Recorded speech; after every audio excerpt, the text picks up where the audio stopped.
Boa noite aos amigos da ASEAC Barra Bonita. É uma alegria poder estar mais uma noite com vocês. Que bom que chegou a sexta-feira e que bom que a gente pode estar reunidos. Eu sou o Rodrigo Daniel e é sempre uma alegria que a gente esteja juntos. Hoje vocês já estão vendo alguns amigos aqui do lado, já aqui com a gente. Nós estamos recebendo o Edgar Miguel, um querido amigo, companheiro de Bauru, que há tempos a gente não se via, e que bom que a tecnologia permitiu que a gente se encontrasse. Eu vou chamar o Edgar para dar boa noite dele. O Edgar hoje vai fazer um pinga-fogo com a gente. Ah, Edgar, o Edson do Cefec de Jaú escreveu para mim assim, poxa, Rodrigo, devia chamar pinga-neve com esse calor, não pinga-fogo, mas tudo bem. Eu iria adorar. E o Edgar vai fazer um pinga-fogo com a gente, então vou estar eu, Ângelo e Ana entrevistando o Edgar. Edgar, primeiramente, eu vou te colocar na tela maior, seja muito bem-vindo, deixa o seu boa noite para os amigos da nossa página. Obrigado, Rodrigo, Ângelo e Ana. Bem, o convite é sempre uma honra para mim, vocês podem ter certeza disso. Eu considero sempre uma importantíssima oportunidade de refletirmos de forma elevada, com amigos ainda por cima, é uma oportunidade preciosa, realmente. Eu agradeço muito, estou muito contente de estar aqui com vocês. Ana, demorou, mas eu te trouxe aqui, hein? Obrigado por para mim, para quem não sabe, eu e a Ana, a gente somos da mesma cidade, até de Pederneiras, né, Ana? É verdade. Ana, um carinho e um respeito muito grande. Ana, obrigado a sua presença. Deixa seu boa noite para os amigos que estão nos ouvindo e nos assistindo à noite de hoje, primeiramente. Rodrigo, eu que agradeço a lembrança, né? E é um prazer imenso falar com todos. Tenho uma admiração grande por todos vocês, pelo Edgar. Ainda falei, eu fazer pergunta para o Edgar? Mas eu tenho uma admiração enorme por todos vocês. Só que eu queria... sou trabalhadora aqui do Amigos do Bem, aqui de Pederneiras, para quem não conhece. Antes, Rodrigo, eu queria mandar parabéns para a dona Dinorá. Ah, minha mãezinha faz... Sua mãe, querida. Olha! Um beijo grande para a dona Dinorá. Você sabe que eu adoro sua mãe, né? Minha mãe é uma figura mesmo. Ela é show de bola. E é isso. Estou muito feliz de estar com vocês, gratidão pelo convite e que Deus esteja conosco. Ótimo. Obrigado, Ana. Ângelo, boa noite, meu amigo. Seja bem-vindo. Obrigado aí por estar sempre me atendendo nos meus chamados. O Ângelo só tem um defeito, pessoal, é corintiano, mas do resto é vida. Boa noite, Rodrigo. Boa noite, Edgar. Prazer em vê-la, Edgar. Quanto tempo, né? Ana, muito bom revê-la também. Aí a todos os amigos que nos acompanham pelo Facebook. Esperamos que hoje seja uma noite de aprendizado, porque aquele que está para nos explicar, ele tem uma didática, uma explicação sobre o Evangelho, coisa maravilhosa, né? Então, eu estou aqui como espectador. Se a hora que falar para eu perguntar e eu só ficar olhando, é que está tudo certo. Tá? Obrigado, Rodrigo, pelo convite. Obrigado, eu. Bom, todo mundo apresentado, eu convido a todos agora a uma prece antes que a gente comece o Pinga-Fogo da noite. Elevemos os nossos pensamentos a Deus e a Jesus, primeiramente agradecendo o Pai pelo dom da vida, pela oportunidade de trabalho, a Jesus, nosso mestre, guia, irmão, obrigado pelo apoio e pelo amparo de sempre. Permita-nos, Senhor, nessa noite, experimentar um pouco mais do teu amor, da tua bondade, e que possamos beber nas fontes inesgotáveis do teu amor, Senhor. Que assim seja, graças a Deus. Que assim seja. Angelo, eu vou te tirar um pouquinho para a gente começar, ok? Bom, pessoal, só para explicar a dinâmica para quem está nos assistindo, serão 3 perguntadores, Ana, Ângelo e eu. Primeiramente, a Ana começa, e as perguntas do Edgar definiu os temas. E assim também, os amigos que quiserem deixar perguntas no chat, eu vou trazendo para o Edgar também, porque a ideia é que interajamos todos e saiamos daqui, né, Edgar, com muitas reflexões na noite de hoje. Ana, fica à vontade. Gaste o tempo que você precisar na pergunta. Edgar, a noite é nossa. Responda brilhantemente, que eu sei disso, mas não se apegue ao tempo, tá bom? Tá ótimo. Antes de tudo, vamos bater um papo, não é? Isso. Vamos bater um papo, interagir, de repente alguma questão da minha resposta, vocês acham que precisa de um reparo, de um aprofundamento, de um detalhe? Vamos bater um papo, que é a coisa mais gostosa que tem. Ótimo. Ana. Obrigada. Edgar, é isso que eu queria mesmo, bater um papo. Ótimo. Quando ele me convidou assim para fazer 3 perguntas, eu falei, ai meu Deus, né? 3 perguntas, você fica, né? Falei, não, eu quero bater um papo. E aí me veio muito na cabeça, porque eu trabalho muito com atendimento fraterno, você sabe disso, com criança, e tem um tema que é fundamental para mim, e eu gostaria de saber cada vez mais, que se chama livre-arbítrio, né? Que sabendo sobre o livre-arbítrio, a gente consegue chegar no coração das pessoas e mostrar a bondade de Deus, que é o livre-arbítrio. Edgar, você acha que o livre-arbítrio nos é dado? Porque a gente fala assim, olha, porque Deus nos dá o livre-arbítrio, nós temos o livre-arbítrio. O livre-arbítrio, ele é nos dado ou ele é conquistado por nós? Ótima pergunta, Ana. Muito. Não é uma pergunta, ótima questão que você levantou. Olha, a gente não pode esquecer como que é a nossa trajetória. Você se lembra, todos acho que se lembram, como Kardec ressaltou a importância da gente saber de onde a gente veio, quem a gente é, para onde a gente vai. E eu sempre achei que quando Kardec disse isso, ele não estava se referindo a quem eu fui na outra encarnação, quem eu serei na próxima, porque isso é bastante superficial e não traz grandes ensinamentos. Mas a gente entender qual que é a nossa trajetória. Então, e qual é a nossa trajetória? Os livros nos ensinam que ontem a gente vivia na inconsciência dos animais. Tá certo? Lá na inconsciência não há livre-arbítrio. Não há liberdade de escolha lá nos animais. Por quê? Porque não tínhamos consciência. Né? O animal, ele não sabe que ele existe. Ele existe, ele tem ali um princípio inteligente, ele é uma criatura divina como nós, em formação, e um dia ele chegará ao reino do homem, ao reino hominal, homem com H maiúsculo. Né? E ali ele não tem consciência, ele é totalmente determinado, conduzido pelos instintos. Entramos no reino do homem. Ou seja, o que está acontecendo? Nós estamos começando a despertar. A gente está longe, no meu entendimento, de estar desperto. Sabe quando você dorme 12 horas, Ana? E você acorda assim, você fica 1 hora acordado, mas profundamente sonolento. Por quê? Porque está tudo começando a funcionar, né? Você não gosta nem de conversar, porque o cérebro ainda está começando. Nós estamos nessa situação em termos de humanidade de forma generalizada. Né? Tanto é que muitíssimas vezes nós agimos sem pensar. E a gente comenta, puxa, quando eu vi já falei. Ou seja, estávamos adormecidos. Então, assim, a minha resposta é dupla. Eu acho que as leis divinas determinam esse caminho e, portanto, elas estabelecem que existe uma fase da nossa vida enquanto processo evolutivo onde nós vamos ter a consciência e, portanto, a capacidade de escolha e, portanto, a liberdade de escolher, que é o livre-arbítrio.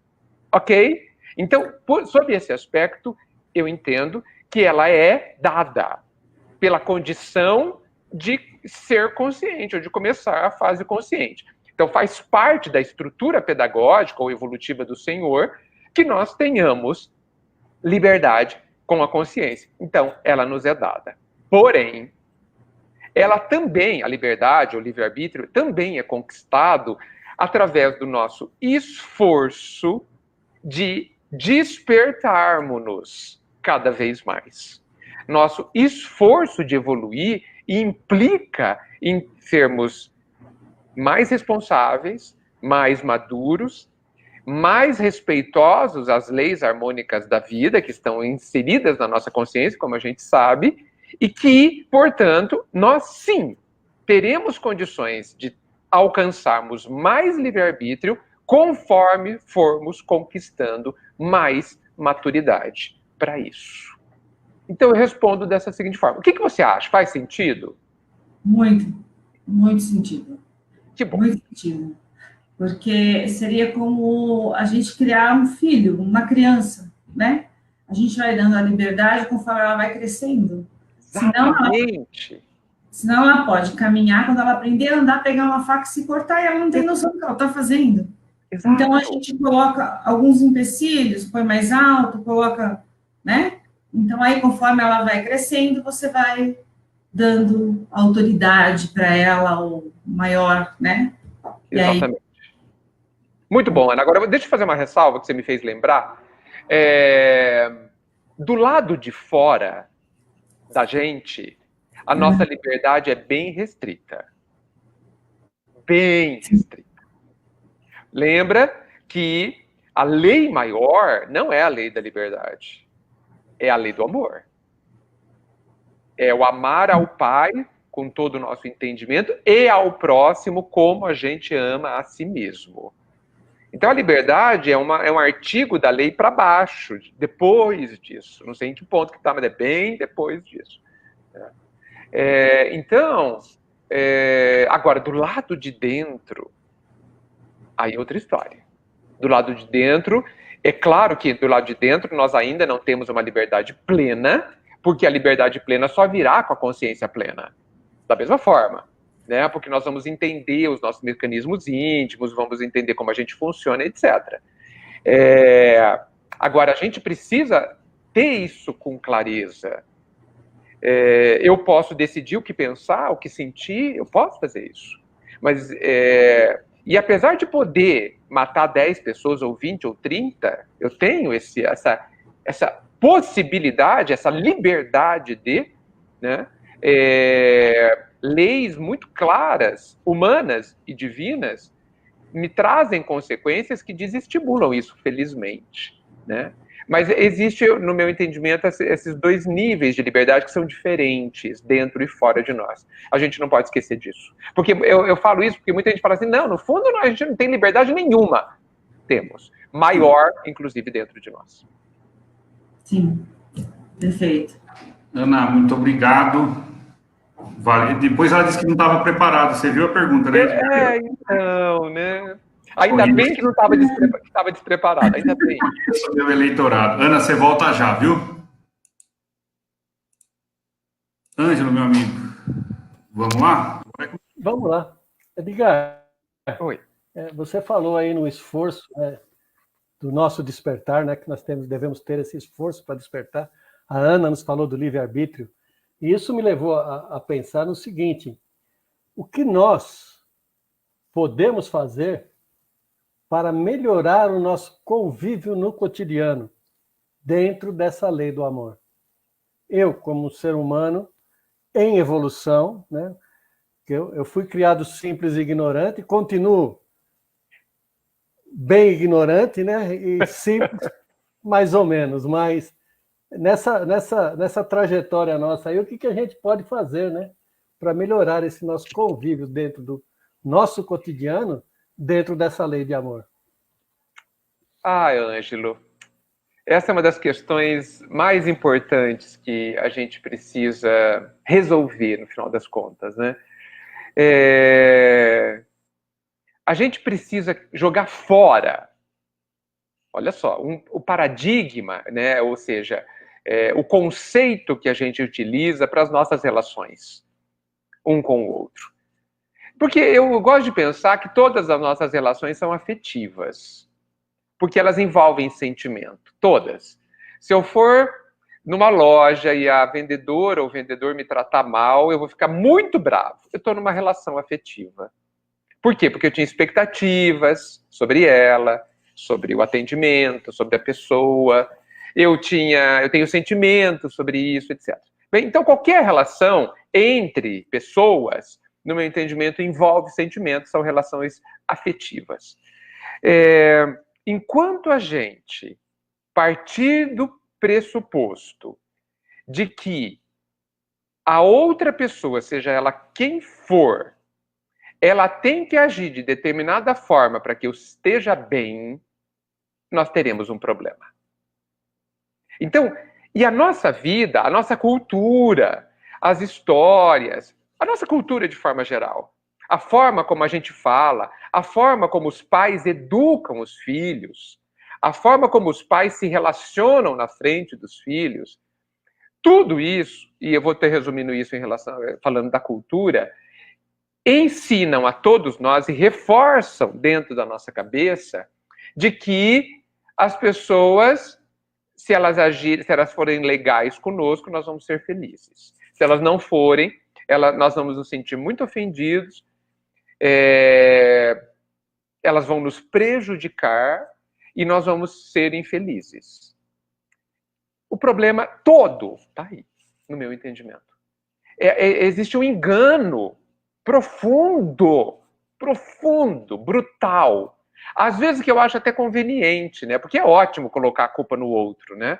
É ótimo quando eu me caso e eu viro para minha esposa e falo assim, olha, agora se você se vire e me faça feliz, eu vou ficar aqui esperando. É muito cômodo, gente. É muito cômodo. E a lei do esforço colocada por Jesus, ela é frontalmente contra esse proceder, essa expectativa que a gente tem. A lei do esforço diz que cada um vai ter segundo as suas obras. Ou seja, para eu ser feliz, eu vou ter que conquistar. Para eu ter paz íntima, eu vou ter que me esforçar e conquistá-la. Então, essa história do outro nos fazer feliz vale para Cinderela, para o Príncipe Encantado, essas histórias que eu gosto de chamar de histórias de terror, que devia ser contadas só depois que você tivesse 30 anos, e não para a criançada. Então, esse é o grande ponto, no meu entendimento. É disso que a gente precisa mudar. Só que você, cada um de nós, que quer ser feliz de verdade, que quer estar bem de verdade, nós precisamos nos convencer que isso que a gente se acostumou a pensar tem um problema estrutural, conceitual, básico, alicerçal, e que a gente precisa jogar fora e colocar outro alicerce muito mais sólido, muito mais maduro no lugar. E o alicerce, este novo, melhor, que eu me refiro, é eu, ao me amar, ao aprender a me respeitar, ao me dar o valor que eu tenho e não esperar que os outros me deem esse valor, ótimo quando derem, mas antes o meu próprio valor a mim mesmo. Quando eu trabalhar e reforçar e tiver essas questões, eu serei uma pessoa mais feliz. Eu estarei melhor do que eu estou hoje. E aí eu saberei ter as relações afetivas de uma forma muito melhor. Por quê?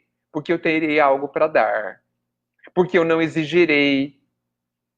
Porque eu não preciso exigir. Eu não me venderei. Eu não trabalharei com ilusões da forma que eu trabalho hoje.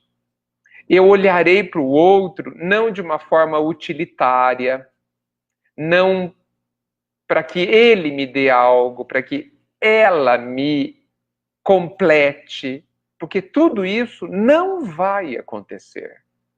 Sou eu que me completo, sou eu que preencho os meus vazios, sou eu que resolvo as minhas carências afetivas. O outro é um grande ajudante,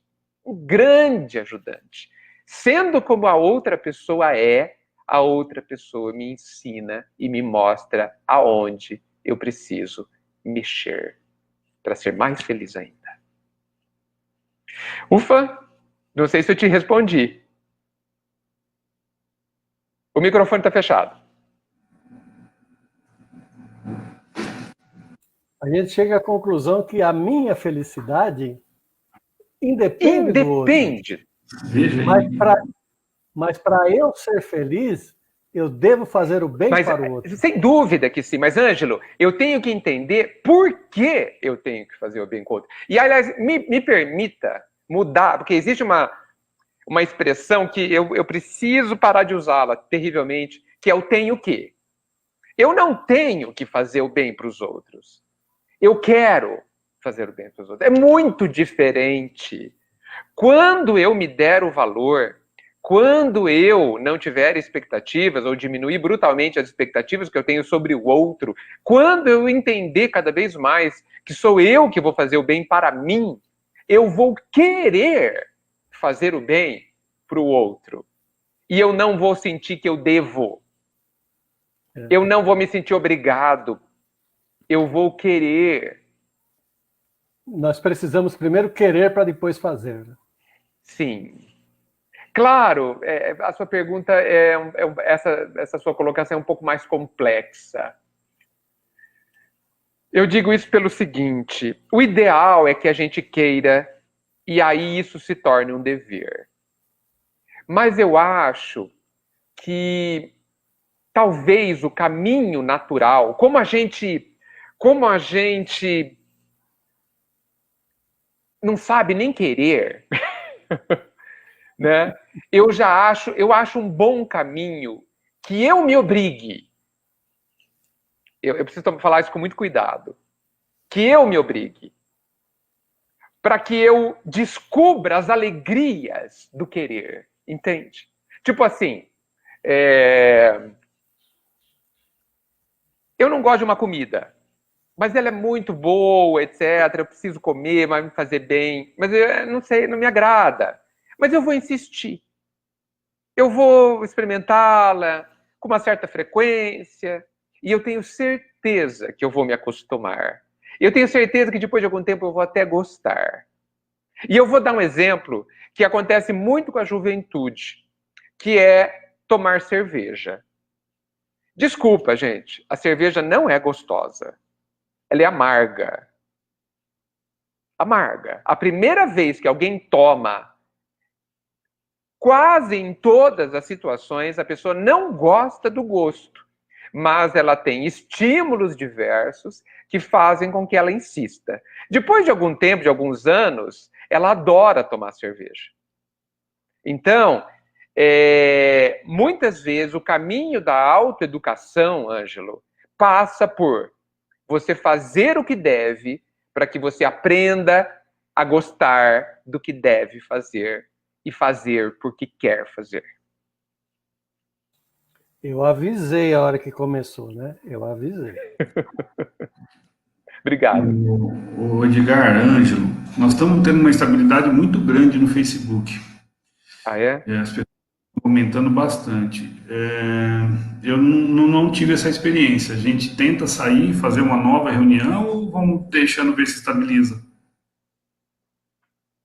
Puxa, eu não que sei. Você me ajuda, Edgar? Vamos seguindo? Está muito forte a instabilidade? A transmissão interna aqui, nossa, você pode ver que está perfeita. Nunca tinha Sim. visto uma transmissão tão boa. Aí no Facebook está dando bastante interrupção. Mas assim, vai e volta. Vamos tentar mais um pouco? Sim, mas de todos nós ou de alguém em particular? Porque eu fiz uma live a semana passada que só eu estava com uma imagem muito ruim. Várias pessoas estão me falando aqui de que a coisa está travando. Mas vamos insistir mais um pouco, vamos seguir mais adiante. Ou o que você acha? A gente sai ou começa de novo? Eu não sei muito bem o que fazer. Vai ter que... Eu tenho que sair e eu insistiria mais alguns minutinhos. Então vamos lá. Ângelo, obrigado, mano. Daqui a pouco você volta. Edgar. Oi. Há uns 10 anos atrás, eu acho que é isso que eu vou te falar, muito provavelmente você não vai se lembrar. Uma das primeiros encontros que eu tive com você presencialmente, teve uma reunião agora eu vou esquecer o nome da Casa Espírita, me ajuda, em Lençóis Paulista. Antônio de Pádua. Eu não vou lembrar. Antônio de Pádua, agora eu lembrei. É verdade. A Beth, a Thelma. Sim, queridas. Estava tendo uma reunião da USE. E você palavra e você fez a seguinte explanação. E eu queria que você desenvolvesse um pouco mais esse assunto. A história do senhor que pede para o seu empregado empurrar a pedra. E o rapaz empurra e chega tão assim triste pro seu senhor, porque, eu empurrei, mas eu não dei conta de mover a pedra. E eu me lembro da resposta que você deu, e eu não vou, claro, dizer aqui, porque isso me marcou lá atrás. Eu queria que você explanasse um pouco mais esse nosso compromisso de fazer o bem, que é mais ou menos como empurrar a pedra, se assim eu posso dizer. Como é que é o nosso compromisso perante a lei de Deus, onde nós devemos estar sempre empurrando a pedra? Mas esse compromisso de se mover, ela não vai ser mais nosso, né? Eu queria que você explanasse um pouco sobre isso. Sim. E aprofundasse na conversa um pouco. Eu fui Tá bom, então... contar a história, mas assim, vocês verem, gente, essa conversa tem uns 10 anos, eu nunca mais esqueci, falei, um dia eu converso com o Edgar disso. Que legal, que ótimo, que bom. Realmente, eu também ouvi essa conversa, essa história foi dita pelo professor Damásio de Jesus, né, falecido ano passado, se não me engano, inclusive, na OAB, e depois dessa história eu nem sei mais do que ele disse, porque eu não ouvi mais, tanto que me impactou. Vou fazer um rápido resumo.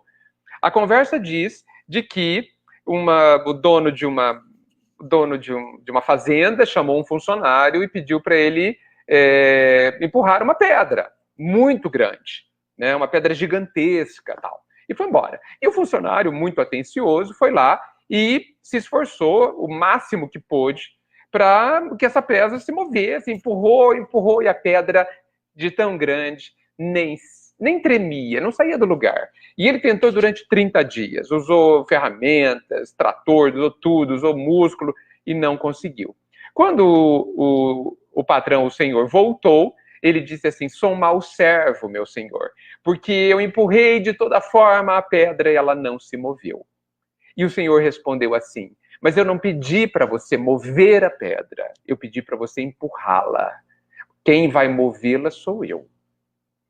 E essa história, no meu entendimento, ela é muito marcante e ela tem vários ângulos, né?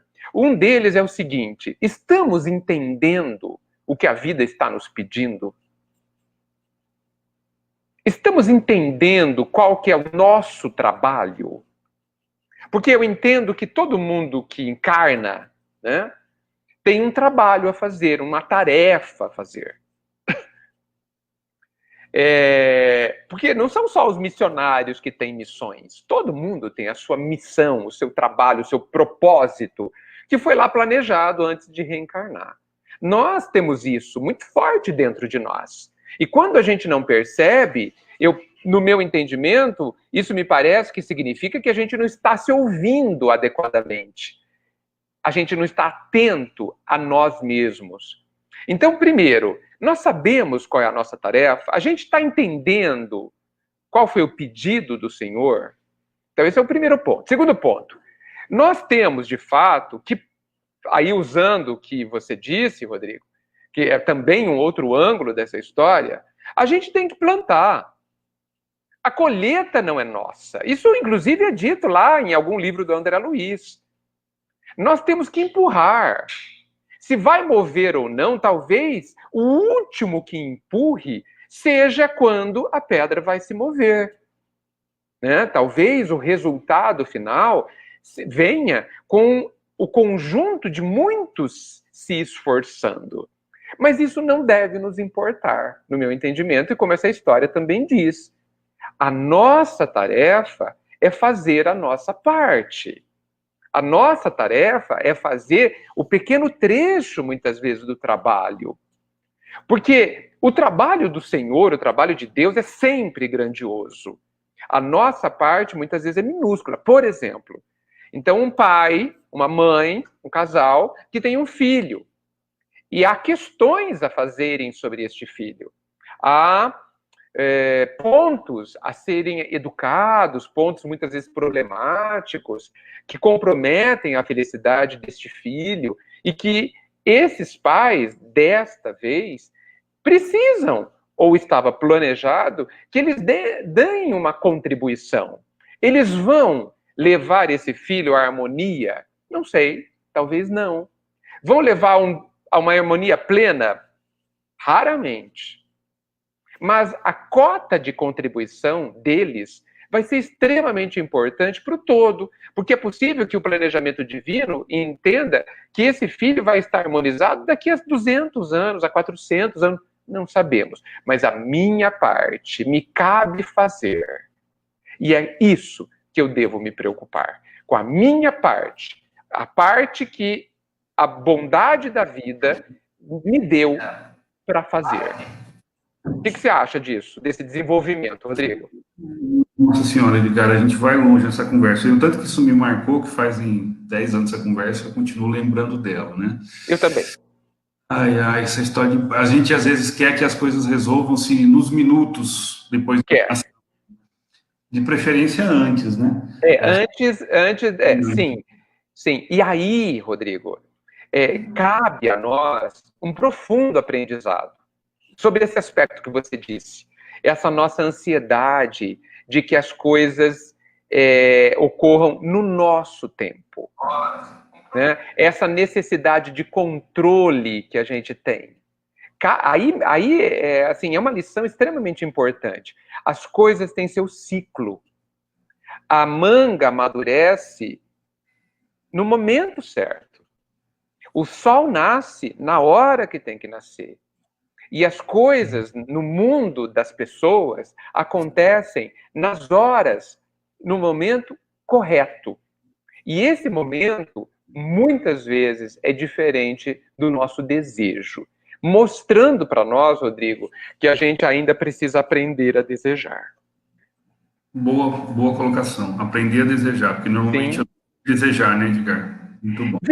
Veja, a gente tem tantas questões aí, Rodrigo.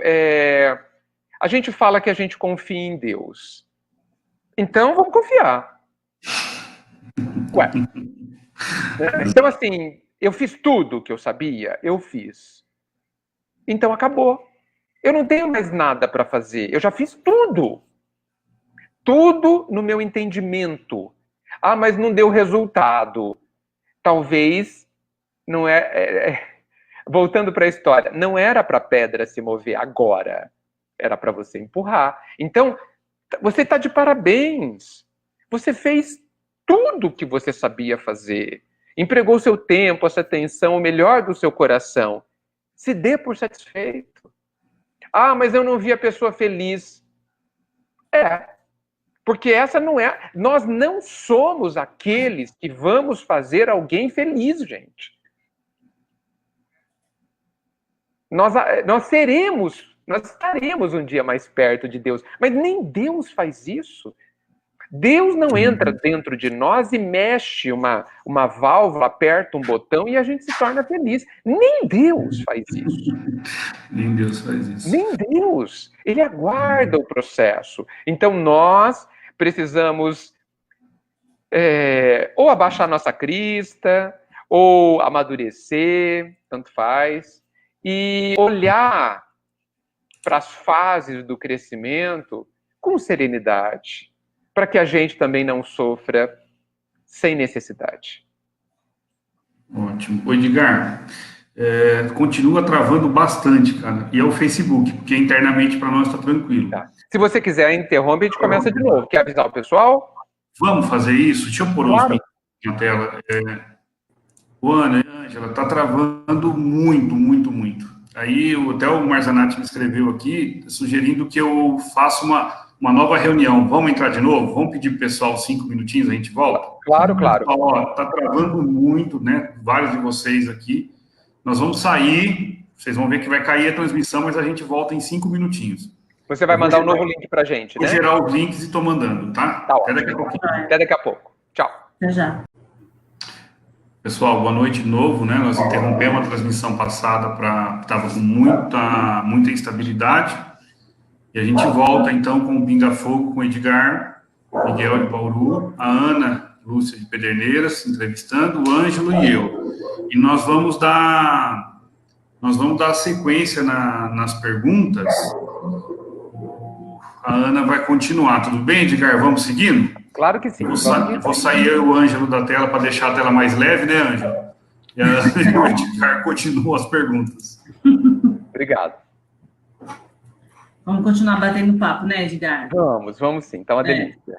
É gozado como as coisas vão se encaixando quando a gente não pensou, pelo menos no meu caso, pensei num assunto e tudo está se encaixando. Falei, nossa, já falaram aquilo que eu ia falar, enfim, mas vamos lá. Que legal. Na doutrina espírita, A gente diz, quando a gente desencarna, né, perde essa veste, que volta para nossa casa, né, no plano espiritual, e aí nós retomamos consciência, enfim, aí a gente se arrepende de um monte de coisa que a gente fez, né, e aí a gente acha que vai fazer tudo diferente, e aí a gente fala, não, eu quero isso, eu quero isso, eu quero isso, né, eu quero ter uma doença complicada, eu quero nascer num lugar sem condições, aí eu vou pedindo, né, eu vou fazer, enfim. A gente tem, então, como você já disse, que eu disse que a gente está muito linkado, a gente tem um traçado ali, né, quando a gente reencarna, graças à bondade divina, que não é muitas vezes traçado por nós, porque a gente não sabe pedir, muito menos planejar, né? E a gente tem um esboço ali, né, da nossa trajetória quando a gente vem para cá. Sim. Né? E aí, como eu disse, às vezes a gente está junto ali com os nossos amigos espirituais maiores planejando, e muitas vezes não, porque a gente não tem essa capacidade. Né? Fala, vai menos, filho, você não vai conseguir fazer isso, já não conseguiu, né? E aí, a pergunta, não é uma pergunta, eu acho que eu queria que você falasse, porque você transmite muita luz, muita sabedoria sobre isso, eu acho muito interessante as pessoas que estão ouvindo. Tá, eu tenho um plano ali traçado, eu posso ter traçado que eu iria desencarnar com 30 anos, posso ter traçado que eu ia ter uma doença, que era para o meu crescimento espiritual, e não é porque, é para que eu tenho isso comigo, mas aí eu posso ter também uma moratória aí no meio do meu caminho, ou eu posso ter, pelo contrário, falar, não, você está fazendo besteira demais, vem cá. Em seu benefício, Exatamente. Volta para cá. E como a gente não é só beneficiado, nós estamos num grupo, né? De repente eu estou encaminhando tão errado que vai piorar tanto a minha existência e a de toda quem está do meu lado, né? Porque muitas pessoas que não têm o primeiro contato com a doutrina espírita se apegam a esse esboço e falam, nossa, então eu vou ter mesmo que sofrer, eu vou ter... E não é bem assim, né, Edgar? Livre-arbítrio. E aí eu tenho que merecer.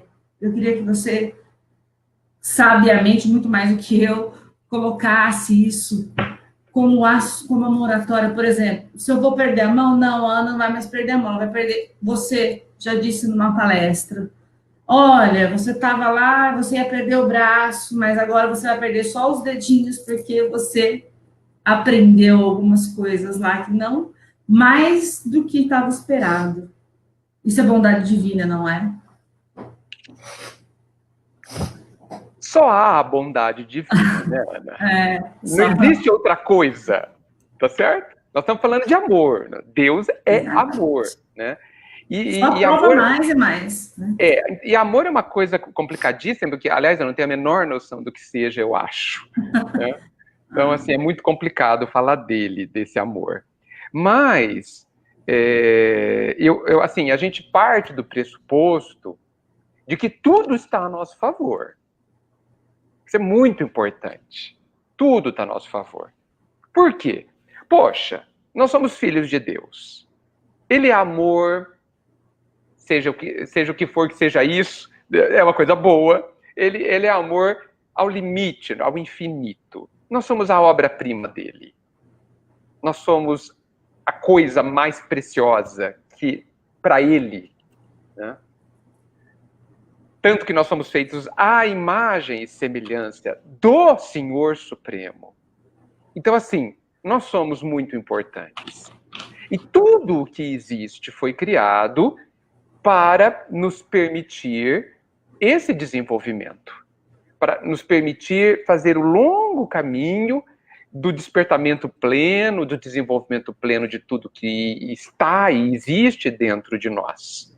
Então, nós vivemos, posso talvez concluir, submersos no amor do Pai. Muito bem. A sua pergunta, ela está muito relacionada, a sua questão, à lei da justiça. Né? Mas a gente não pode esquecer que a lei da justiça ela é subordinada à lei do amor. Ela está abaixo da lei do amor. Quem manda é a lei do amor. Tanto que o amor cobre a multidão dos pecados, a multidão dos erros, dos enganos. Então, partindo desse alicerce, eu preciso pensar que tudo que me acontece é bom para mim. Essa é uma constatação terrível. Terrível, né? Porque as pessoas me perguntam, tudo, Edgar? E eu respondo, tudo. Tudo. Até o que eu não quero, até o que eu não gosto, até tudo aquilo que eu tenho medo, até tudo aquilo que me faz sofrer. Por quê? Porque muitas vezes o meu sofrimento não é fruto do que acontece, mas é fruto da minha resistência a viver o que está acontecendo. Entende a diferença, Ana? Sim. Não é o que me acontece, é a resistência que eu tenho ao que me acontece. Como eu encaro isso? Quer ver? Eu vou dar um exemplo fácil. Uhum. Eu tenho 5 anos, eu não quero ir para a escola. Eu quero ficar brincando aqui com meu irmãozinho. Eu não quero. E se eu for, eu vou ter febre de tanto sofrimento que isso está me causando. Tá certo? Aí você fala assim, mas é ótimo ir para a escola. A criança não concorda. E ela esperneia e briga e fica uma semana chorando, com febre. Ela está sofrendo, isso é uma realidade indiscutível. Mas dá pra gente não deixar ela ir para a escola? Não, não dá. Vai para a escola chorando e com febre, ponto final. Não é a mesma coisa quando a gente é adulto e a gente entra na escola de uma doença, na escola de um desencarne de um ente querido, na escola de um desemprego. Agora eu vou inverter. Na escola de ganhar na loteria, na escola de ter muita saúde, na escola terrível de ter muita beleza. É a mesma coisa. Só que, na nossa imaturidade, algumas coisas a gente quer. Mal tem ideia de que muitas vezes o que a gente quer é a pior coisa, é o mais difícil. Não é a pior coisa, mas é o mais difícil. E algumas coisas que a nossa cultura dizem que é ruim, que é tragédia, a gente rejeita. E cria, então, uma resistência que só de falar na coisa a gente sofre. Só de falar, olha, você vai ter que fazer um exame, uma tomografia no cérebro, pra gente ver se tá tudo bem. Pronto, uma semana sem dormir. Esta semana não tem nada a ver com o exame. Essa semana sem dormir, de sofrimento, de choro, de medo, de você nem conseguir trabalhar. Não tem nada a ver com o exame.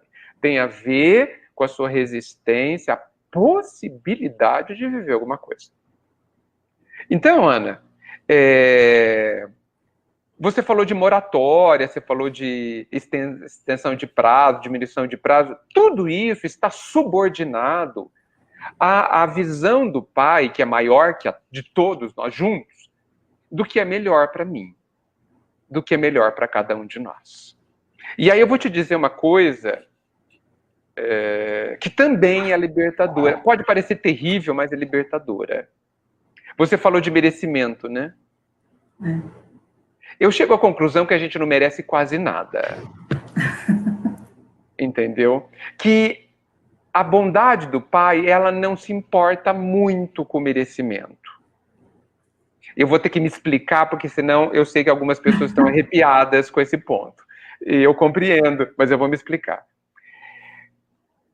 A nossa relação do pai com a gente dispensa, no meu entendimento, o merecimento. Ele nos ama, ponto. Amor incondicional, no meu entendimento, é isso. Ele nos ama, ponto. Eu não mereço. Ele ama do mesmo jeito. Eu mereço. Ele também ama. Do mesmo jeito. Porque amor incondicional é amor que não pergunta se ele existe, ele faz, ele acontece, ele está na minha vida. Então, dentro do planejamento do pai, dentro da forma como o pai me ajuda no processo de crescimento, o merecimento é irrelevante. Mas, nas questões de consequência, o merecimento funciona a pleno vapor. Então, se eu faço uma bobagem, eu mereço a consequência da bobagem. E ela é uma lei. A lei do a cada um segundo as suas obras. Mas isso não tem nada a ver com Deus. Não tem nada a ver com a forma, com o planejamento de Deus para mim. Tem a ver com a forma como eu me coloco e ajo na vida. Então, eu sei o que eu mereço para amanhã, Ana. Basta que eu analise o que eu estou fazendo hoje. Eu sei. Pode que aconteça, porque eu fiz uma coisa terrível, pode ter que aconteça uma coisa terrível comigo amanhã? Talvez. É possível. Mas pode ser que Deus fale assim, não, olha, é melhor não, porque ele não vai aguentar, não vai ser útil para ele. Vamos dividir em 100 vezes. Dividir em 100 vezes. Parcelar bem. Por quê? E aí para finalizar, o Pai só quer que a gente viva as consequências das nossas ações se as consequências nos ensinarem alguma coisa. Porque senão é punição. Senão é punição. E ele não está nem um pouco interessado em nos punir, porque ele tem mais o que fazer. Tá certo? Então ele fala assim, olha, não vamos deixar isso acontecer com o Edgar amanhã, porque ele não vai entender nada. Entendeu? Ele vai piorar e ele não vai aprender, porque ele não está pronto para aprender esse aspecto. Então vamos atrasar. Daqui a 50 anos a gente revê essa posição. Entendeu? E olha só o que pode acontecer de lindo. Digamos que 500 anos, 50 anos é muito pouco, tá? Então, nesses 500 anos, talvez, não, certamente, o Pai vai me dar 1000 chances de eu aprender o que eu não sei sobre aquilo. E se eu me esforçar, segundo a questão 909 do Livro dos Espíritos, e eu aprender, aquele sofrimento, aquela consequência perde o sentido. Sim. Desaparece. Porque o amor, é desse jeito que eu entendo que o amor cobre a multidão de pecados. Não é que ele cobre, ele anula, assim, olha, você é legal, viu, Ana, então eu vou cortar aqui esses seus débitos, você não vai mais pagar. Não tem nada a ver com isso. Ana, olha, você não vai mais viver essas consequências. Sabe por quê? Porque você já aprendeu. Você teve boa vontade, você se esforçou. Parabéns. Você não precisa mais passar pela lição, porque você já fez a lição. Perfeito. Não é lindo assim, gente? Quando a gente aprende realmente, a gente aprende com o espírito, né, Edgar? A gente integraliza, aquilo começa a ser seu. Exatamente. Não de uma situação ou de uma hora qualquer. É seu do espírito. Pode, aí eu vou para outras encarnações, mas aquilo já é meu e acabou. Sim. Ah, mas fulano perdoa tanto, que absurdo, né? É. O fulano aprendeu a perdoar, né? E as pessoas ficam horrorizadas. Olha, fez uma vez, duas e continua lá perdoando. Mas ele aprendeu. Sim. Uma coisa que para o outro é um absurdo, né? É um absurdo. Meu espírito aprendeu, né? Sim. Fantástica a sua colocação da lei da justiça, acima de tudo a lei do amor. É perfeita colocação. Fico contente que você tenha concordado. Nossa, perfeito. Ei, Ana, e você achou que nós ia gritar que você não sabia perguntar, né? Não acreditamos, não. Nós sabíamos que vinha coisa boa. Muito Obrigado. Edgar, antes da gente chamar o Ângelo, tem uma pergunta da Mariana, que é uma companheira de trabalho. Mariana, você vai lembrar dela, Mariana de Barra Bonita, uma loirinha, trabalha no Cristão, perdão. Eu vou trazer a pergunta dela, posso pôr na tela para você ler? Mas claro. E aí você desenvolva, por favor. Com alegria. Uhum. Edgar, uma pergunta com relação à felicidade. Por que temos relacionamentos tão superficiais em todas as áreas? Seja em adolescentes, relacionamento amoroso, etc. É possível, quer dizer, parte da resposta, eu até já falei para o Ângelo, lembra da pergunta do Ângelo, Rodrigo? Né? Por quê? Porque nós entendemos os relacionamentos como superficiais. Mas eu vou falar uma coisa que eu não disse para o Ângelo. Olha como que está a lei de Deus. Ela fala assim, amar o próximo como a si mesmo, certo? Muito bem. Eu vou inverter. Como a si mesmo eu devo amar o próximo. Talvez a gente possa pensar que a gente até já faz isso. Eu amo o meu próximo como eu me amo. Ou seja, de uma péssima forma. Aliás, eu nem me amo. E, portanto, não consigo amar o meu próximo. Não consigo amar aqueles que estão ao meu lado. Então, é por isso que eu acho que os nossos relacionamentos afetivos são tão ruins. Porque o meu relacionamento afetivo comigo mesmo é também péssimo. É também superficial. É por isso que eu não consigo amar de forma profunda, ter um relacionamento mais profundo, muitas vezes, com o outro. Eu não sei fazer nem comigo. Como que eu vou saber fazer com alguém? Ninguém pode dar o que não tem.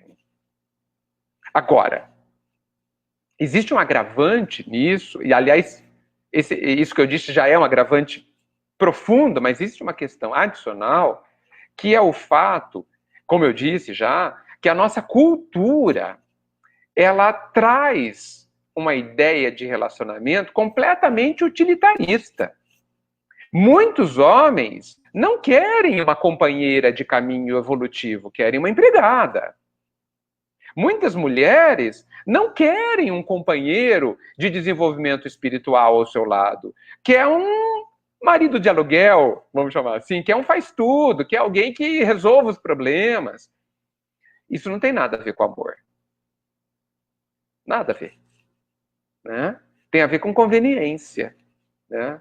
Isso não tem nada a ver com o outro, tem a ver com os meus interesses. Isso é a expressão do nosso orgulho. E, veja, eu acho que a gente tem que olhar isso com tranquilidade, porque é o nível que a gente está, e precisa olhar de frente para que, a partir desse olhar, desse diagnóstico, a gente comece as transformações. É por isso, por conta desses interesses nos nossos relacionamentos, interesses menores, que a gente tem relacionamentos frágeis, superficiais, como a nossa amiga disse. Mudar isso é começar a se gostar, a ter um relacionamento real com você mesmo, a se ouvir, para começar, a se valorizar, para que você consiga depois fazer a mesma coisa com todo mundo ao seu redor. Ótimo, Edgar, muito bom, como sempre. Parece, Edgar, que estabilizamos a nossa transmissão, graças a Deus. As coisas. Que bom, ótimo. Vou trazer o Ângelo para mais uma pergunta, tudo bem? Claro que sim. Ângelo, meu jovem amigo, fica à vontade. Rodrigo, pelo jeito que está indo, é melhor a gente fazer só duas, porque está muito bom, a gente vai até meia-noite, hein? Cara, eu estou em casa mesmo, por mim, eu tô suave. Como a Mariana colocou aí do relacionamento, né, de família, no Livro dos Espíritos, eu não sei o número da questão, porque eu não guardo números. Eu também não. Tem uma resposta lá que fala assim para nós, que o homem só é infeliz porque se afasta da lei de Deus. Então, o que eu pergunto para você é o seguinte: o não conhecimento das leis de Deus torna difícil um relacionamento familiar? Profundamente difícil. Mas existe uma questão aí grave, Ângelo. Eu não sei se a gente pode dizer que a gente desconhece a lei divina. Não sei se a gente tem mais esse direito. Não sei. Por 3 motivos. Em vez de 1, 3. Primeiro, as leis divinas estão óbvias na natureza. Se a gente observar a natureza segue as leis divinas. Matematicamente. Precisamente. Só que a gente precisa olhar com olhos de busca. Como diz o Evangelho, olhos de ver. Né? Mas como a gente está adormecido, a gente não enxerga coisíssima nenhuma. Né? Segundo item. Está aí Jesus há 2020 anos, que deixou de maneira, aí sim, absolutamente clara a lei divina. Através de uma reflexão, que eu posso dizer que nem precisa ser muito profunda, do Evangelho, da vida de Jesus, a gente consegue extrair o que nos traz felicidade ou não, o que nos traz harmonia íntima ou não, né? Então, e veja, a gente nem precisa dizer que somente, não estou dizendo de forma nenhuma que somente os cristãos têm acesso à lei divina, porque está aí o budismo multimilenar, muito mais que 2000 anos, está aí as grandes religiões, a essência, pelo menos, das grandes religiões, confucionismo, Maomé, todo mundo, na sua essência, fala a mesma coisa. Então, eu acho que não há habitante nessa terra que possa desconhecer as leis principais da lei divina, os pontos realmente importantes para essa nossa faixa evolutiva. E a terceira grande razão para a gente não alegar ignorância é que nós temos estas leis dentro de nós, como o próprio Livro dos Espíritos nos diz. Ah, mas eu não sei onde está. A gente não sabe onde está, porque a gente também não procura. Parte do nosso tremendo adormecimento é que a gente, infelizmente, vive somente para fora. E a gente tem uma vida interior muito pobre. Muito, muito, muito pobre.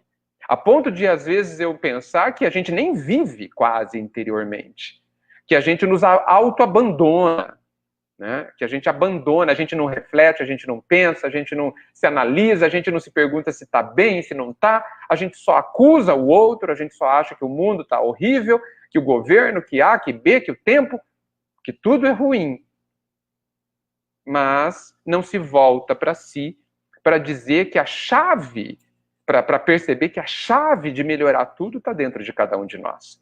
E ali, no nosso interior, conforme a gente se busca, conforme a gente se conhece, a gente naturalmente tem acesso, porque a nossa consciência, quando ela é ouvida, porque muitas vezes a gente a ignora, quando ela é ouvida, ela sempre aponta o caminho que nos trará felicidade. Sempre.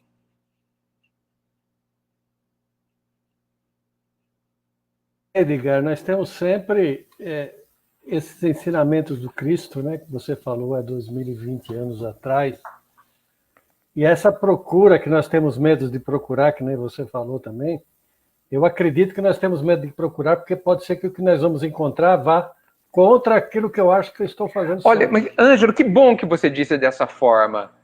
Que bom que você não disse que talvez a gente encontre um monstro lá dentro. Porque eu acho que não tem monstro nenhum, nem fantasma, nem nada, nem aranha, nem barata. Entendeu? Dentro de nós. Eu acho que você deu a grande resposta. Nós não queremos o nosso autoencontro, que é o autoconhecimento, porque a gente não quer deixar de fazer o que a gente faz. Exatamente. É perfeito isso, porque se a gente quiser, a gente muda. Está lá de forma terrível a resposta da pergunta 909, porque essa, eu acho que é a única que eu lembro. A 909 e 919, essa eu não esqueço jamais. A resposta terrível dos espíritos a todos nós, que merece ser refletida. Então tem aquele dito popular, né, que diz que pau que nasce torto não tem jeito, morre torto, mas é o pau, não sou eu. É a madeira que nasce torta. Ótimo. Não sou eu. Perfeito. Nós vamos nos desentortar, sim. Sim, eu tenho condição. Eu conheço as leis divinas. E eu sei que eu posso segui-las. Pode, irá. Ótimo. Ângelo, obrigado, viu? Edgar, em vez de eu fazer as perguntas, tem umas perguntas tão boas aqui. Posso pôr na tela para você responder? Você é o chefe. Elissa Pedrola, de Jaú, que você vai conhecer, do Verdade e Luz, está te fazendo a seguinte pergunta. E depois tem uma da Marinês, também da Barra. Como ter um relacionamento melhor comigo mesmo? Como me aceitar e me amar para assim amar ao próximo? Não é boa a pergunta? Por isso que eu falei assim, eu vou passar a vez e vou colocar essa. Boa. Ah, Deus. Como que é que a gente tem um relacionamento melhor com qualquer pessoa? Olha, com olhos carinhosos, olha para dentro. Brigue com essa nossa tendência de se julgar, Porque quando o mandamento diz para não julgar, ele inclui, inclusive, você mesma, nós mesmos, né? Se considere valioso, é uma escolha, gente. Sabe, a gente pode decidir começar a ter uma simpatia por uma pessoa. Por exemplo, digamos que você conheça uma pessoa muito chata. Tudo bem, ok. Tá? Eu digo que se a gente decidir procurar o lado legal dessa pessoa, a gente vai encontrar. Vai precisar de esforço, de atenção, de predisposição. Vai. Vai precisar de interesse. Vai precisar de respeito. De não fazermos pré-julgamentos. Pronto. A gente descobre o lado legal da pessoa. Utilizemos tudo isso para nós mesmos. Não tenhamos medo. É muito... Eu vou dizer uma coisa terrível. Surpreendente. É muito mais fácil a gente gostar da gente do que de gostar de alguém chato. Porque é a gente. Né? É a gente. Agora, para isso, talvez, eu sei que há dificuldades. E uma delas é que você precisa constatar que nós não somos perfeitos. E isso o nosso orgulho não gosta. O nosso orgulho, ele tem uma autoimagem de nós perfeita, brilhante, belíssima, e nós vamos ter que destruir, jogar fora essa autoimagem, porque ela é uma imagem de futuro, mas não é uma imagem de agora. Um dia nós seremos absolutamente perfeitos. Hoje não somos. Hoje há orgulho, há egoísmo, há interesses, há, às vezes, algum tipo de perversidade, às vezes a gente precisa constatar que a gente quer ferir aquela pessoa. Quer. Você planeja. Nós espíritas, inclusive. Né? A gente vai lá e fala assim, amanhã eu vou falar isso para a pessoa. Vai feri-la. Tomara. Né? Pronto. Nós somos assim, hoje. Mas eu posso parar de ser assim. Quando? Não sei. Mas eu preciso começar hoje o esforço de transformação.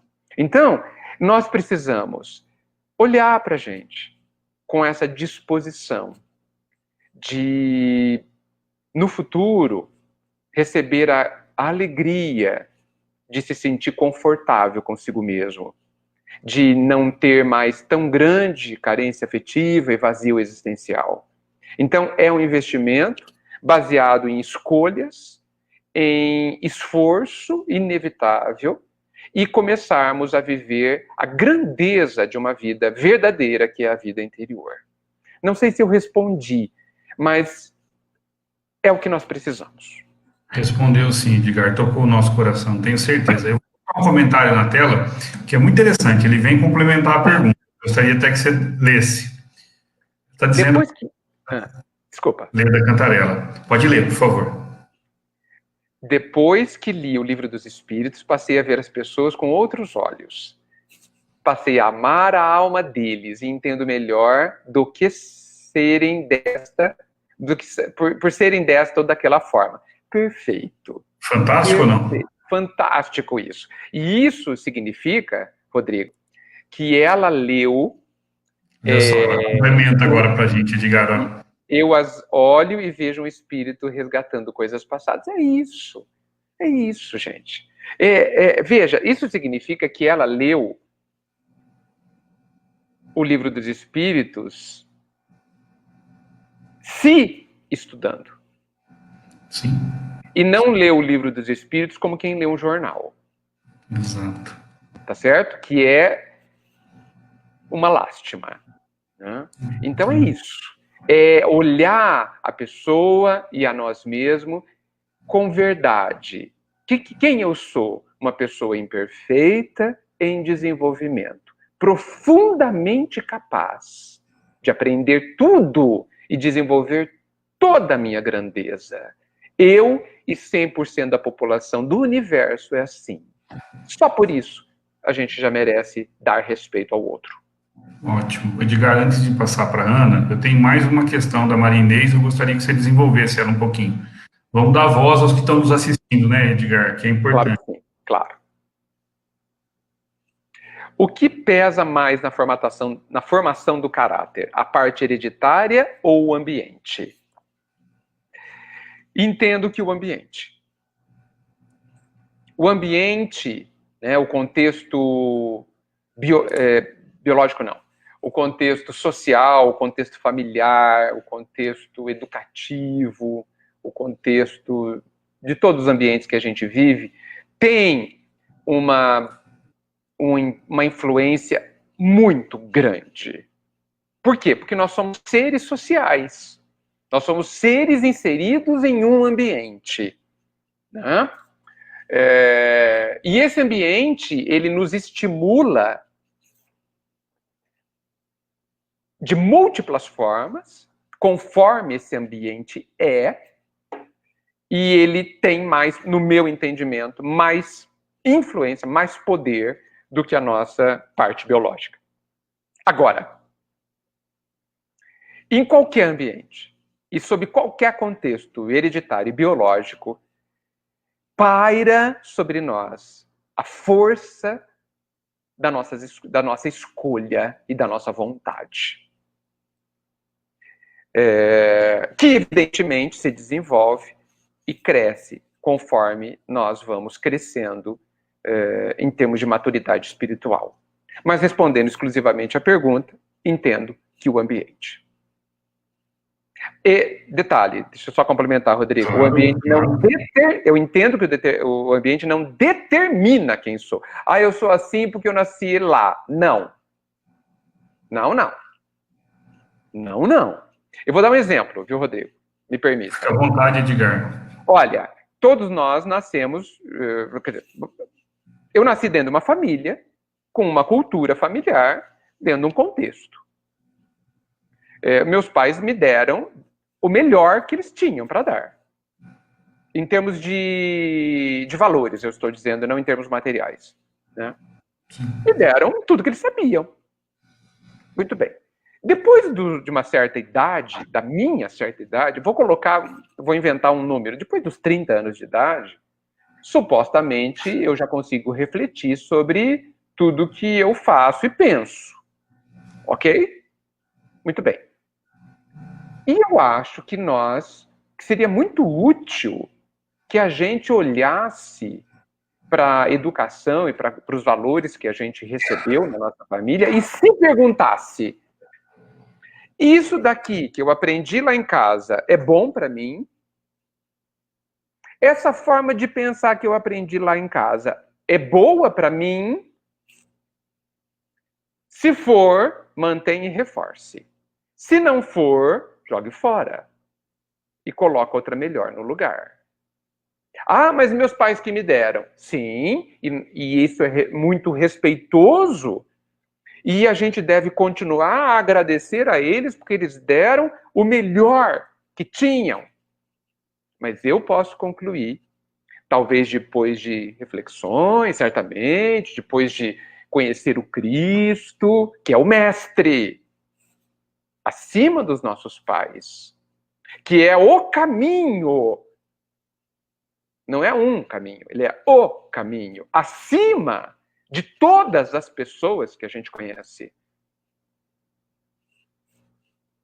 E talvez seja bom, seja útil para mim, que eu fale, bem, isso aqui eles me ensinaram, mas não é perfeito. Eu vou melhorar isso e eu vou ficar com o ensinamento do Cristo. Isso daqui eu vou jogar fora. E eu sigo o meu caminho. Eu não preciso falar nada para os meus pais. Eu não preciso acusá-los de nada. Eu tenho que continuar extremamente grato a eles. Mas eu posso decidir em cima do que eu recebi nos meus primeiros 15, 20 ou 30 anos da minha vida. Dizendo a você que o ambiente, que é essa cultura familiar, ele me influenciou poderosamente, mas eu posso me auto-influenciar, escolher o que eu vou fazer, o que eu vou ser e como vou ser a partir de uma certa maturidade que eu ganho conforme os anos corram. Edgar, que belas respostas, né? Porque a gente não pode dar a conta para aquele que fez tudo o que podia, o que ele conseguia, e eu vou dizer que eu sou assim por causa disso. Sim, isso é cômodo, né, Rodrigo? Não é uma delícia, né? Não é comigo, não é comigo. Eu sou assim, olha, eu sou assim porque meus pais foram de tal forma. Eles são culpados, não são, não. Não são, não. Sim, concordo plenamente com você. Edgar, eu vou chamar a Ana para fazer a terceira e última pergunta dela. Tá Muito bem? Ótimo. Ana, Olá. a casa é sua. Obrigada. Edgar, na verdade, eu vou comentar sobre o que vocês estavam falando e eu gostaria que você me complementasse. Pois não. Sobre o ambiente, exatamente. Nós, pais, temos uma guarda compartilhada com Deus. Eu gosto dessa guarda compartilhada. Excelente. Porque, na verdade, ele é meu filho, mas ele é filho de Deus, né? Então, somos espíritos independentes. Nem porque eu sou mãe, eu sou mais evoluída que ele, né? E é claro que, como pais, com guarda compartilhada com o nosso pai, ele nos deu aquele ser precioso para tomarmos conta. E é claro que vamos errar muitas vezes, tentando acertar.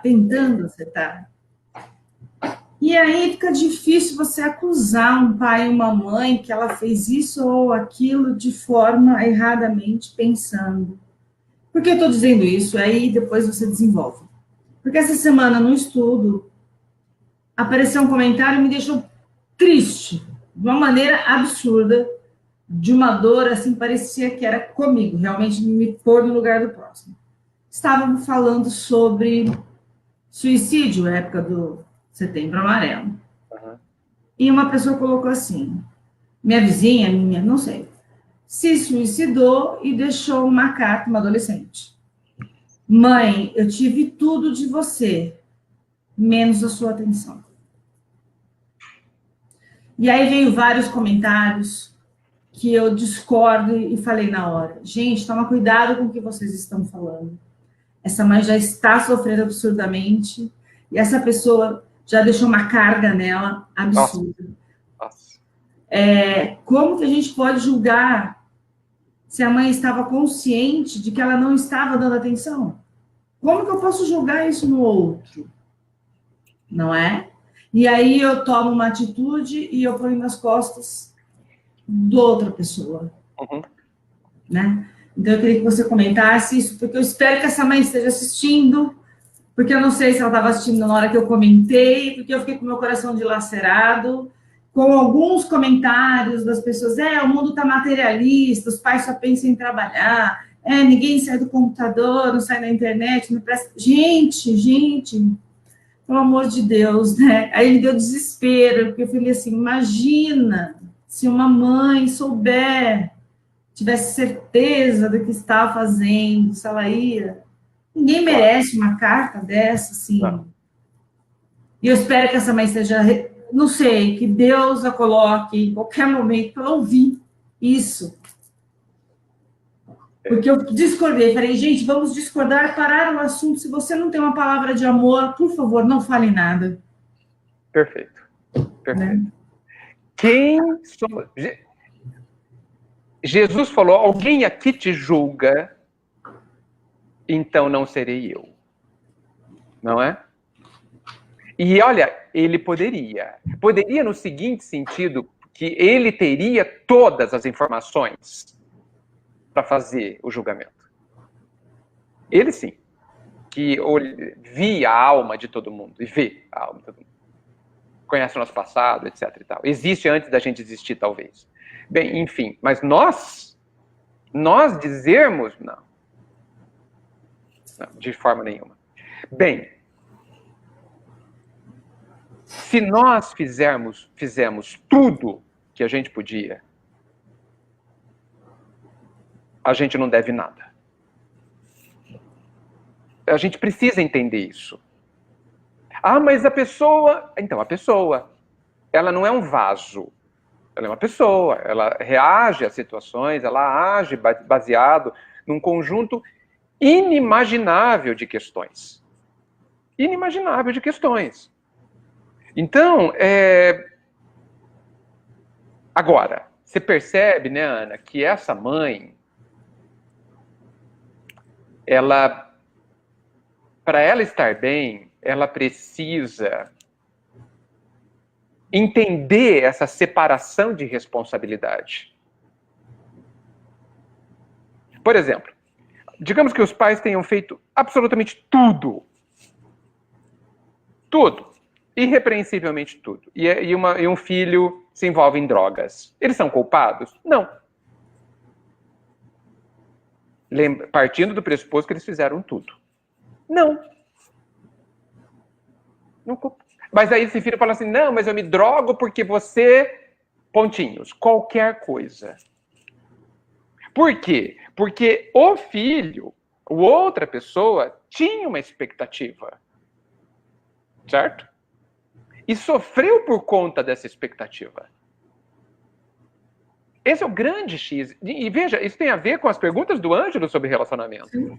Puxa, mas a mãe tem o dever de... Bem, calma. Calma. Se fosse assim, eu tenho o dever de amar todo mundo, né? E todo mundo tem o dever de amar todo mundo. Mas não é esse o aspecto. Não é essa a questão. Acho que essa não é a questão que não deve ser colocada dessa forma. Porque assim, eu não amo todo mundo, não é porque eu não quero, porque eu não sei. Desculpa.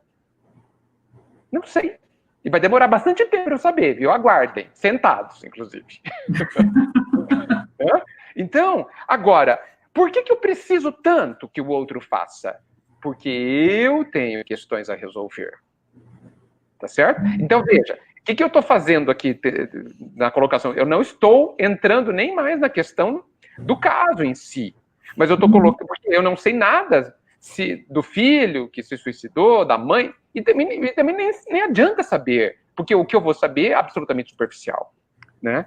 Mas o que essa mãe precisa é entender que a responsabilidade dela vai até um tanto, e depois disso é inteiramente da outra pessoa.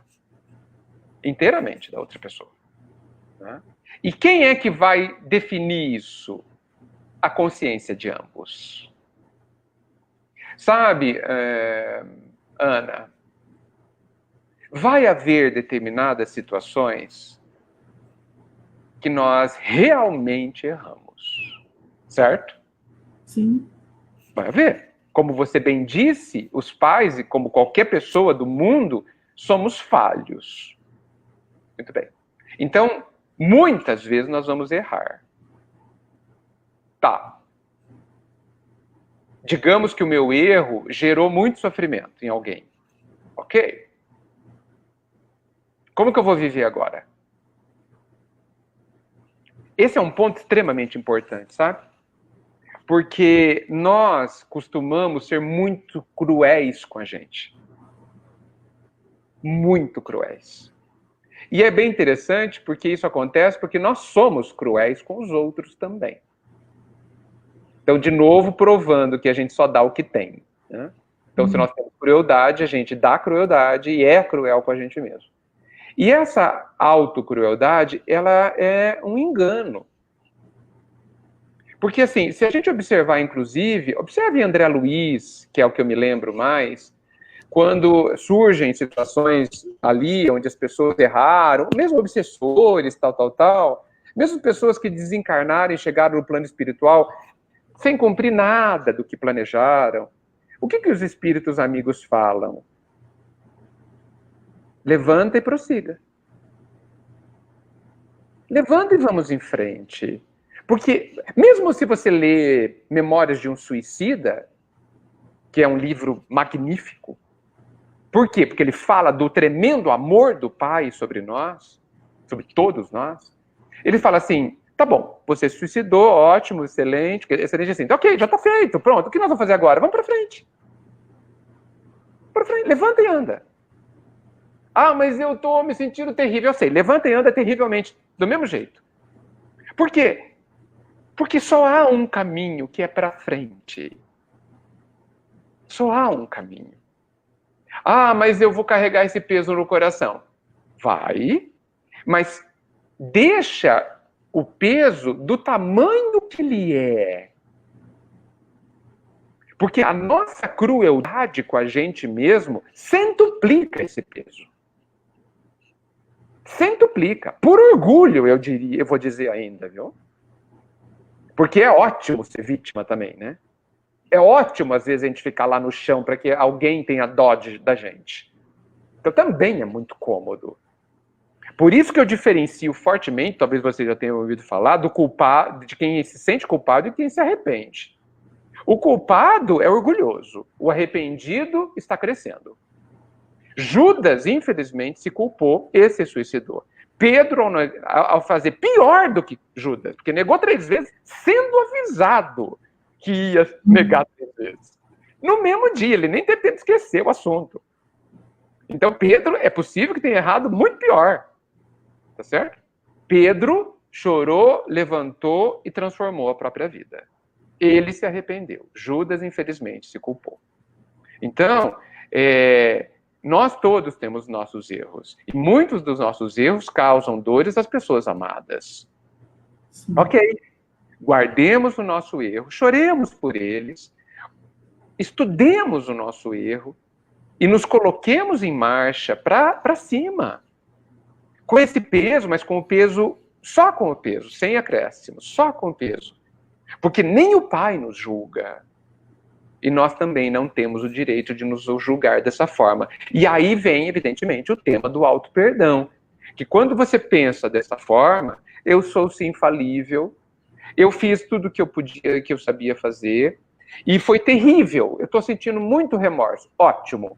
Que esse remorso seja a sua alavanca para que você fique de pé e da próxima vez você se apresente à pessoa que você fez sofrer de uma outra forma, de uma forma que vai apoiá-la, que vai levantá-la, que vai ajudá-la. Essa é a forma que o Cristo, entendo eu, nos pede para prosseguir carregando os nossos remorsos, sem culpa, arrependidos. Perfeito, Edgar. Eu acho que quando a gente, em todo relacionamento, olhar para o outro como espírito em aprendizado, independente se é pai, mãe, marido, enfim, e lembrar que não é porque é meu pai, minha mãe, ele tem que me entender do jeito que eu quero que ele me entenda, e saber que é falível, e entender que talvez, com certeza para mim, eu acho difícil, uma pessoa que tem uma casa, uma estrutura, que o pai e a mãe não tenha feito de tudo, dentro da concepção dele, que é tudo. Né? E essa concepção não é perfeita. Não é perfeita. Não é perfeita. Por quê? Porque somos todos imperfeitos. É característica do imperfeito ser imperfeito. Né? Agora, por que nós pais sofremos demais? Porque nós queremos ser perfeitos. Veja, é válido querer ser perfeito.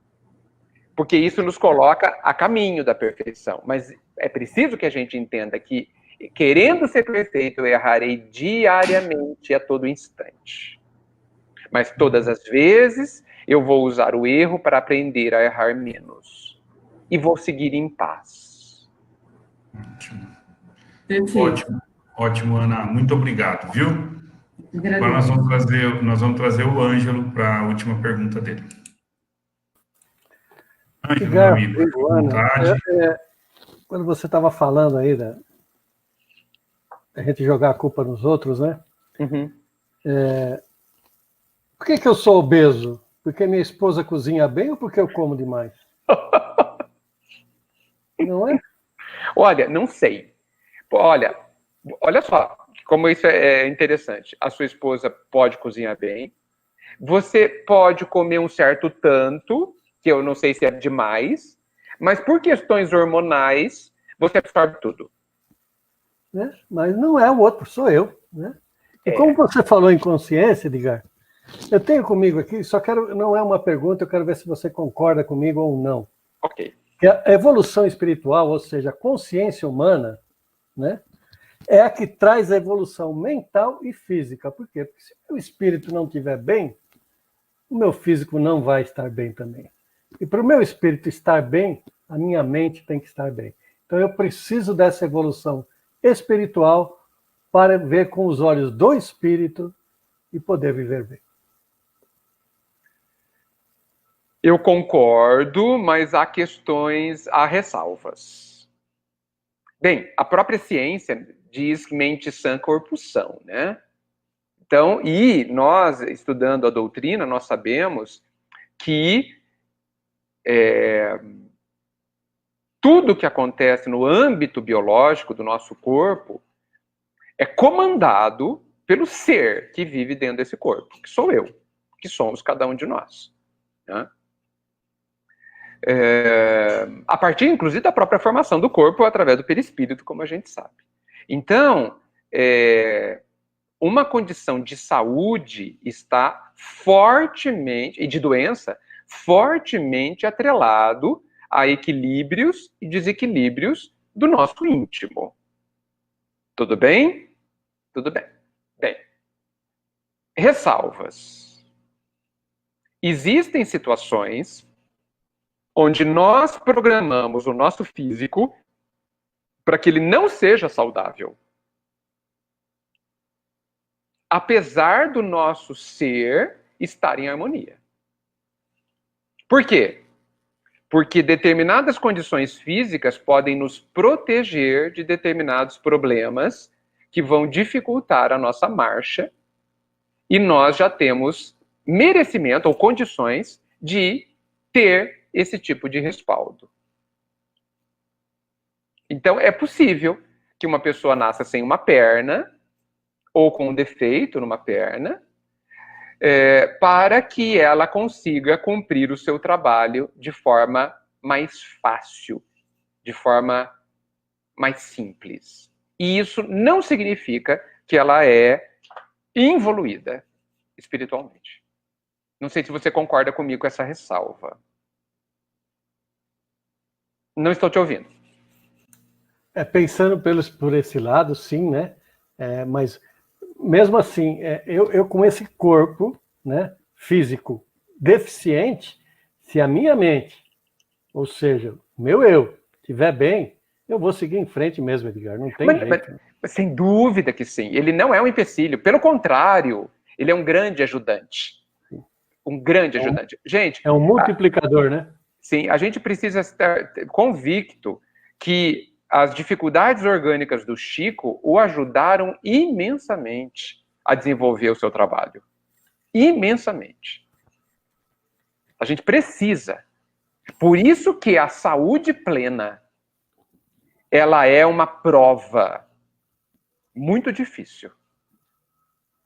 Porque é através dela que a gente se estrepa, muitas vezes se estrepa tremendamente. Não é verdade? Com certeza. Essa nossa saúde que nos preocupa todos os dias e nós precisamos cada vez mais melhorar com aquilo que já falaram para nós, né? Orai e vigiar. Ponto. Obrigado, Edgar. Eu que agradeço, Ângelo, demais. Perdão. Obrigado, Ângelo. Valeu. Edgar, dá tempo de mais uma? A última, vamos lá. A última, vamos lá. Eu vou colocar na tela, então. Paulo Marzanati está te fazendo a seguinte pergunta, ou pedindo para você discorrer sobre. Paulo, boa noite. Edgar, fale da importância das pessoas diferentes em nossa vida. Meu Deus, quem será essas pessoas diferentes que ele quis dizer? Você me ajuda, Rodrigo? Deve ser aquelas que a gente, pelo meus prismas, nasceu para me irritar. Deve ser aquelas pessoas que discordam de tudo que eu falo. Resumindo, aquelas que moram muito provavelmente dentro da mesma casa. Sem dúvida, sem dúvida. Ou, veja, eu vou usar isso que você me ajudou, e talvez ele possa estar falando de pessoas muito diferentes do jeito que ele vive, com costumes sim, diferentes. Sim. Pode ser também. Né? Com cultura diferente, é possível. No mundo globalizado como hoje, a gente tem acesso, né, e pode conviver com pessoas muito diferentes, inclusive na escola. Né? Coloca de novo a pergunta, por favor. Tá fácil. Fale da importância. Ah, sim. São muito importantes. Principalmente aquelas diferentes de nós que vivem na nossa família, como o Rodrigo colocou. Eu diria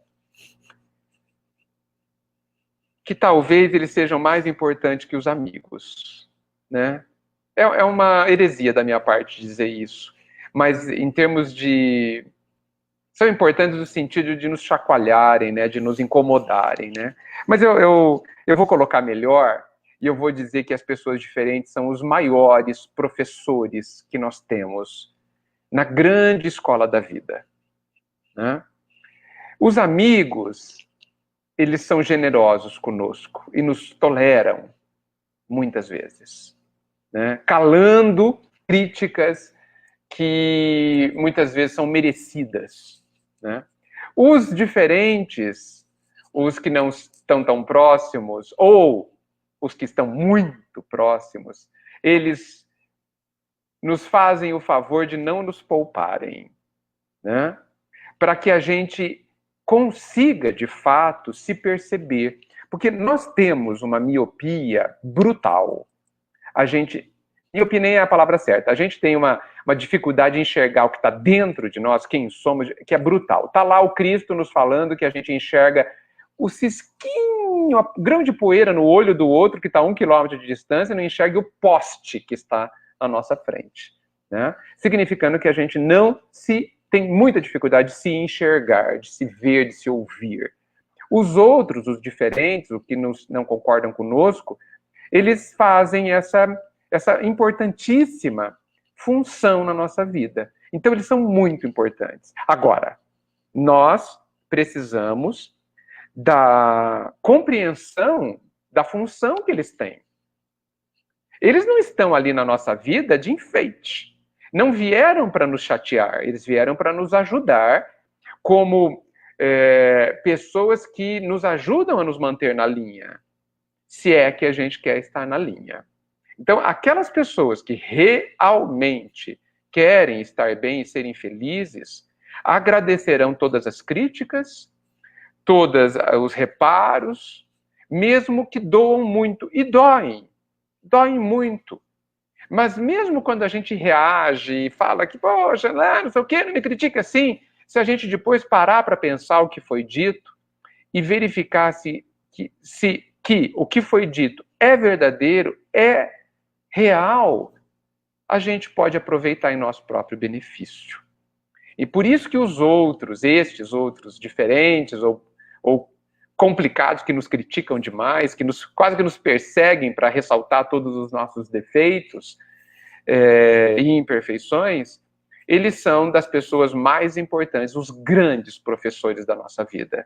Que a gente saiba reconhecer o quanto eles são valiosos e possa respeitá-los. Lembrando que, quando eles fazem isso, eles fazem porque tem grandes desarmonias dentro deles. E nós, um dia, saberemos devolver a eles com o nosso carinho e com o nosso apoio, para que, já que eles nos ajudaram a nos tornarmos pessoas melhores, que a gente os ajude igualmente a que eles se tornem melhores. Edgar, essa pergunta daria umas 3 horas de conversa fácil. Essa pergunta dá para desdobrar bem, viu? Bem. Porque eu fico pensando assim, aquela pessoa é difícil. E eu sou uma flor, uma né? flor. Nossa. Eu sou um cara fácil para lidar, eu não trago problema. Nada. A gente, Rodrigo, a gente mal se aguenta, imagina os outros. É pura verdade isso. Tem hora que dá vontade de correr da gente mesmo, né? Sim. Se o espírito pudesse correr, ele ia embora. A gente ia embora. Edgar, meu amigo, finalizamos. É preciso finalizar. Você tem minha infinita gratidão por todo o tempo. Imagina. Você tratou com todo carinho, todo respeito, e fica aqui a minha gratidão, viu? Meu muito obrigado pelo carinho das respostas, pelo carinho que tem com cada um de nós. Fica aqui minha gratidão. Eu vou trazer a Ana e o Ângelo para se despedirem de você. Depois você fala suas últimas palavras, enfim, aí a gente encerra. Tá e aí eu vou pedir para que a gente fique no final, só para a gente, depois de encerrado, a gente ter uma última conversa. Tá certo. Como Lady Firsts, né? Então eu vou chamar a Ana. Que cavalheiro, né? É justo. Edgar, gratidão ao Rodrigo primeiro, a SEAC, que me convidou, fiquei muito feliz. Uma delícia. E eu não vou falar que sou sua fã, porque eu sei que você não gosta, a gente não pode ser. Então, eu sou uma grande admiradora sua, o seu olhar é simplesmente amor, assim. Então, gratidão por me dar a oportunidade de a gente ter esse bate-papo. E eu Seus espero olhos... Oi, pode falar. Seus olhos são generosos para mim. Não. Eu espero que a pandemia passe rápido para a gente poder se ver, todos nós, pessoalmente. Saudades de todos vocês. Saudades também. Muito obrigado, viu? Uma alegria a gente ter convivido esses instantes. Ana, Alegria valeu. Perdão. Ana, obrigado por você ter topado, viu? Muito Obrigada aí. Um beijo na sua mãe, não esquece.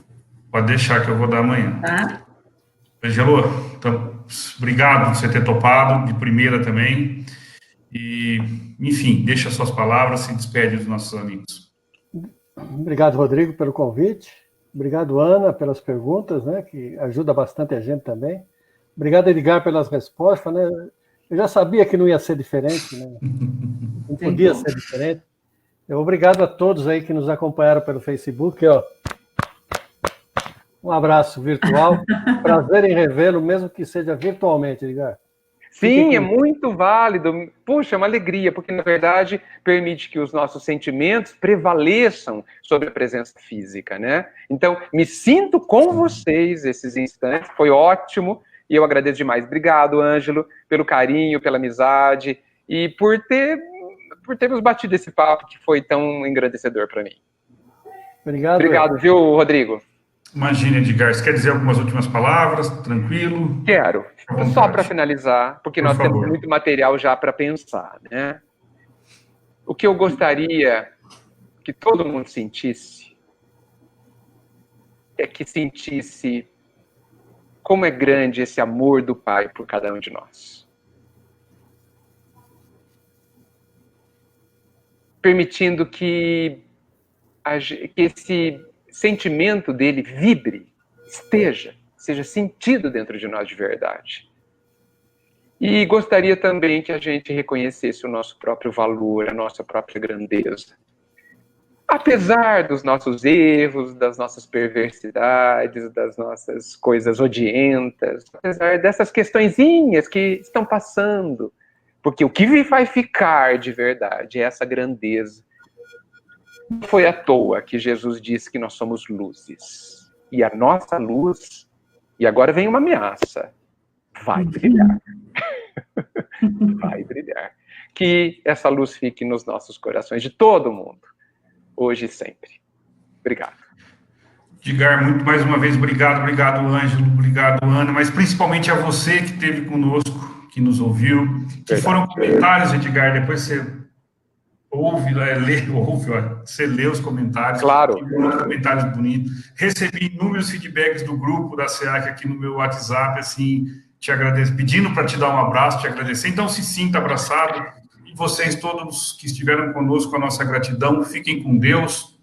Até semana que vem, se Deus quiser. Tchau, gente. Muita luz.